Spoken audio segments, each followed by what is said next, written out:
एक छोटे से गांव में लता और घनश्याम नामक पति पत्नी अपने 2 बच्चे पिंकी और चीकू के साथ एक छोटे से घर में रहते थे।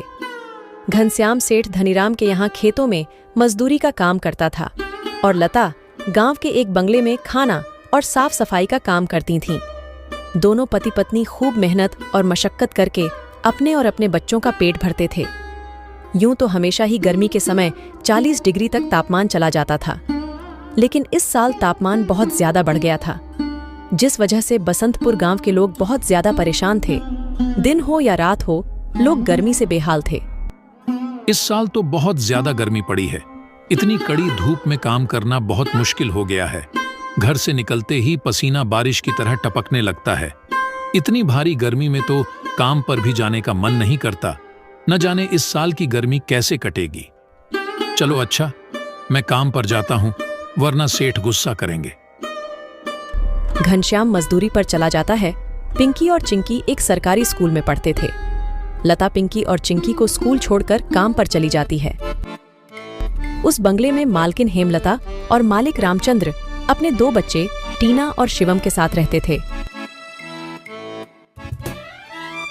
अरे लता, आ गई तू। अब चल जल्दी से सारे काम निपटा लो। पता है ना, शिवम की बर्थडे पार्टी है, तो सारे काम 4 बजे से पहले ही हो जाने चाहिए। और हाँ, इसके बाद तुम घर सजाने में भी मेरी मदद करोगी, ठीक है? ठीक है मालकिन, मैं पहले जाकर घर के सारे काम निपटा लेती हूँ। इसके बाद घर को सजाने में मैं आपकी मदद करूँगी। ऐसे लता घर के सारे काम करने के बाद हेमलता की घर को सजाने में मदद करती है। हेमलता और लता मिलकर पूरे घर को अच्छी तरह से सजा देते हैं। अच्छा मालकिन, मैंने घर के सारे काम निपटा दिए हैं और पार्टी की सारी तैयारी भी हो गई है, तो अब मैं घर जाती हूँ। हाँ ठीक है, लेकिन पता है ना तुम्हें आज शिवम की बर्थडे पार्टी है, तो तुम शाम को 7 बजे अपने बच्चों के साथ पार्टी में आ जाना। और हाँ, मुझे तुम्हारी थोड़ी मदद की भी जरूरत होगी। ठीक है मालकिन, मैं शाम के समय बच्चों के साथ यहाँ आ जाऊंगी। ऐसा कहकर लता घर चली जाती है और दोनों बच्चों को तैयार करके शाम को 7 बजे पार्टी में आ जाती है। पार्टी बहुत ही शानदार होती है। लता के बच्चे इतना बड़ा घर देखकर कहते हैं, अरे यार चिंकी, यह घर कितना बड़ा है और कितना सुंदर है। बाहर कितनी गर्मी है, फिर भी इनके घर के अंदर कितना ठंड लग रहा है। पिंकी और चिंकी की बातें शिवम सुन लेता है और वह उनसे कहता है, अरे ये घर ठंडा इसलिए लग रहा है क्योंकि हमारे घर में हर कमरे में एसी लगा हुआ है। ओह, मतलब कि एसी लगाने से घर बहुत ठंडा हो जाता है। दीदी, हम भी अपने पिताजी को अपने घर में एसी लगाने के लिए बोलते हैं ना, हमारे घर में भी बहुत ठंडा लगेगा। चलो बच्चों, इधर आओ, केक काटने का टाइम हो गया है। जब केक काटने लगता है तो पिंकी और चिंकी एसी की ठंडी ठंडी हवा खाते खाते शिवम के कमरे की तरफ चले जाते हैं और शिवम के कमरे के बाहर खड़े होकर एसी की ठंडी ठंडी हवा का मजा लेने लगते हैं। एसी की ठंडी ठंडी हवा खाते खाते वह दोनों कमरे के अंदर चले जाते हैं। दीदी, यह कमरा तो सबसे ठंडा है, इसमें कितनी ठंडक है। और दीदी, यह देखो, यह बिस्तर कितना सुंदर है, बिल्कुल मखमल जैसा। दोनों बेड पर बैठ जाते हैं और ठंडी ठंडी हवा का आनंद लेने लगते हैं।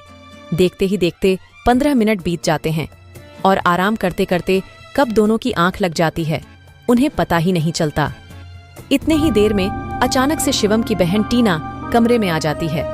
वह पिंकी और चिंकी दोनों को शिवम की बेड पर लेटा देखकर जोर से भड़कती है। ये दोनों मेरे कमरे में क्या कर रहे हैं? माँ इधर आओ, देखो ये दोनों मेरे बेड पर क्या कर रहे हैं। टीना की आवाज सुनकर हेमलता कमरे में आती है। तुम दोनों अभी के अभी मेरे बेड से उठो। पिंकी और चिंकी हेमलता की आवाज सुनकर जग जाते हैं। लता भी हेमलता की आवाज सुनकर भागी भागी चली आती है। क्या हुआ मालकिन? आपकी बहुत जोर से नीचे आवाज आ रही थी। क्या हुआ ही रही तू? तेरे बच्चों ने अपने गंदे मेले बदबूदार कपड़ों से मेरा पूरा बेड गंदा कर दिया। तेरे बच्चों ने एसी देखा नहीं कि सोने चले मेरे बेड पे। हद होती है यार। मैं तो तेरे बच्चों को इसलिए बुलाया था कि इनका भी थोड़ा मन लग जाएगा। इन्होंने कभी ऐसी पार्टी लाइफ में देखी नहीं होगी, ये भी देख लेंगे।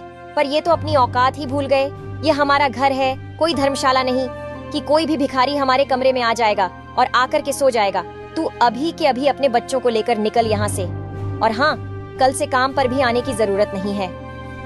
मालकिन ऐसा मत करो, मेरी बात तो सुनो, बच्चे नादान हैं। मैं वादा करती हूँ आगे से ऐसा दोबारा नहीं होगा। यह मेरी आखिरी भूल समझकर माफ कर दीजिए मालकिन। मुझे काम से मत निकालिए मालकिन। इस काम के सहारे तो मेरा घर चल रहा है। ये तेरी सर दर्द है। अब तू यहाँ पर काम नहीं कर सकती। अब तू अपने बच्चों को ले और यहाँ से निकाल। हेमलता लता और उसके बच्चों को घर से बाहर निकाल देती है और आगे से काम पर आने को भी मना कर देती है। अब लता के पास कोई काम नहीं था। घर का सारा भार अब घनश्याम के कंधों पर आ गया था। हे भगवान, आज तो खाना बनाने के लिए आटा भी नहीं है। अब मैं आटा कहाँ से लाऊं? मेरे पास तो अब और पैसे भी नहीं हैं। और जो तनख्वाह घनश्याम जी को मिली थी वह सब घर खर्चे में खत्म हो गए। मेरा क्या है? मैं तो पानी पीकर भी सो जाऊंगी, पर बच्चों को क्या? भूखे पेट इन्हें नींद कैसे आएगी? आ गए आप। घर में राशन खत्म हो गया है। आज खाने में कुछ नहीं बना है। कोई बात नहीं, खाना आज मैं अपने साथ लेकर आया हूँ। सेठ जी के यहाँ पर आज दावत थी तो उन्होंने कुछ खाना बच्चों के लिए भी भिजवा दिया है। ऐसे उस रात तो वह सभी खाना खाकर सो जाते हैं। अगली सुबह लता फिर से अपनी मालकिन हेमलता के घर जाती है और उससे थोड़े पैसे उधार मांगती है। मालकिन, मेरे घर में खाने के लिए एक अनाज का दाना भी नहीं है। कृपया आप मुझे थोड़े से पैसे उधार दे दीजिए। तुझे देने के लिए मेरे पास कोई पैसे वैसे नहीं है। मैंने तुझे पहले ही काम से निकाल दिया था, फिर तेरी यहाँ आने की हिम्मत कैसे हुई? जा निकल यहाँ से और आइंदा यहाँ पर अपनी शक्ल मत दिखाइयो। हेमलता की कड़वी बातें सुनकर लता घर वापस जाने लगती है। तभी उसे रास्ते में एक पोस्टर दिखाई देता है। उस पोस्टर को देखकर लता वहीं रुक जाती है। पकोड़े बनाने वाले की जरूरत है। अधिक जानकारी के लिए इस दिए गए नंबर पर कॉल करें। पकोड़े बनाने तो मुझे आता है। अगर यहाँ मेरी नौकरी लग जाए तो घर का खर्च चलाने के लिए कुछ पैसे आ जाएंगे। ऐसा सोचकर लता उस पते पर पहुंच जाती है।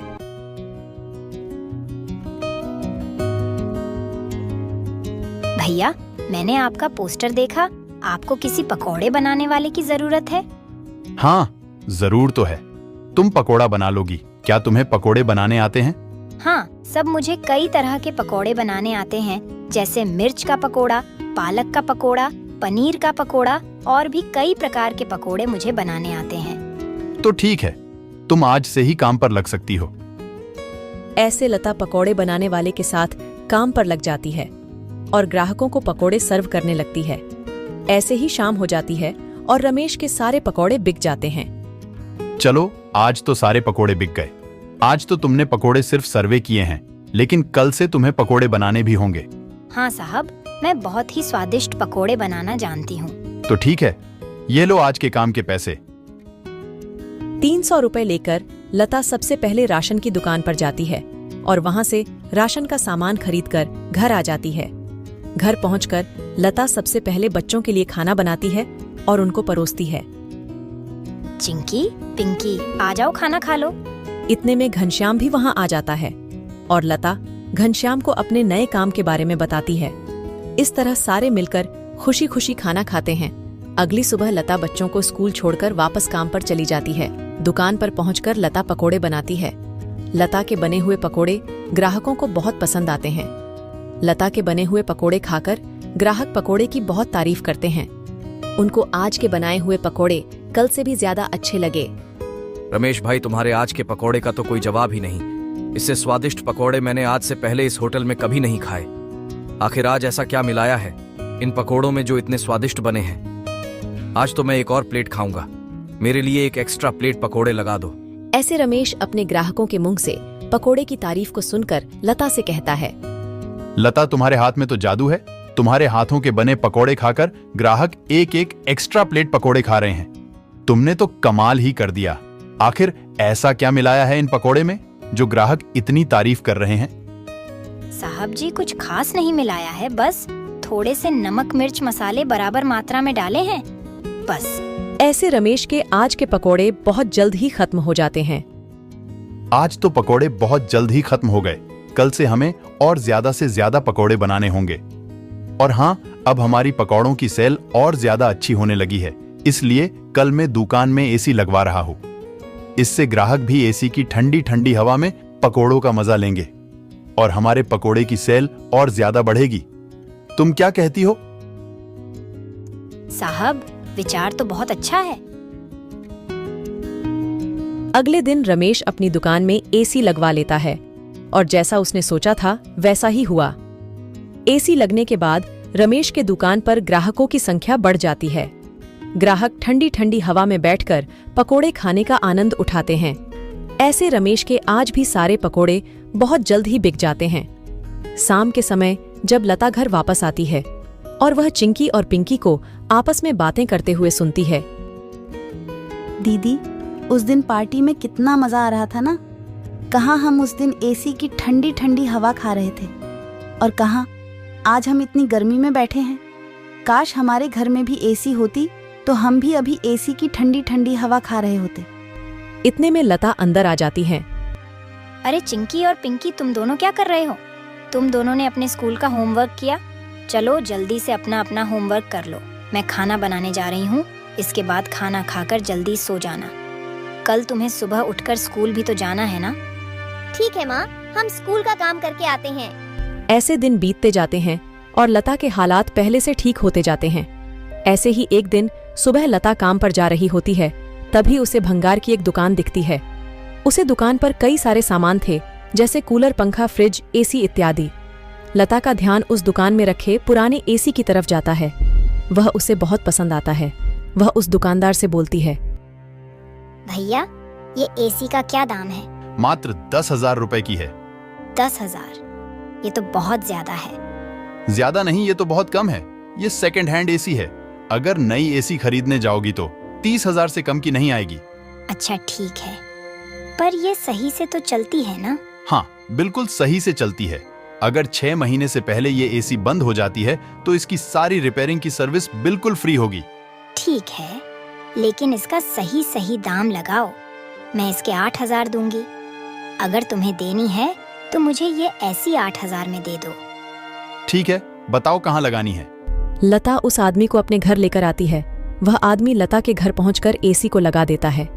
एसी चालू करते ही ठंडी ठंडी हवा घर में फैलने लगती है। बच्चे भी इस ठंडी ठंडी हवा का मजा उठाते हैं।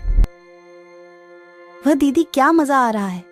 एसी की ठंडी ठंडी हवा, ऐसा लग रहा है जैसे बर्फ की चादर ओढ़ ली है हमने। इतनी कड़ी गर्मी में ये ठंडी ठंडी हवा बर्फ की चादर जैसी लग रही है। घर में एसी के लगते ही बच्चे बहुत खुश हो जाते हैं। घनश्याम भी घर पर आ जाता है। ओह, आखिर तुमने बच्चों की इच्छा पूरी कर ही दी। कैसे ना करती भला। बच्चे तो आखिर मेरी जान है। इनसे बढ़कर मेरे लिए कुछ भी नहीं। एसी लग जाने की वजह से बच्चे बहुत खुश होते हैं और लता की कमाई भी अच्छी होने लगती है।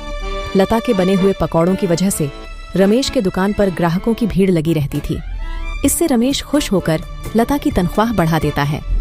थोड़े दिन बाद घनश्याम भी सेठ धनीराम के यहाँ मजदूरी छोड़कर लता के साथ पकोड़े बनाने लगता है। दोनों को रमेश काफी अच्छी सैलरी देता था, जिससे उनका घर खर्च काफी आसानी से चल जाता था। बच्चे पूरी गर्मी एसी की ठंडी ठंडी हवा में गुजरते हैं और इस तरह वह लोग अपना जीवन खुशी खुशी जीने लगते हैं।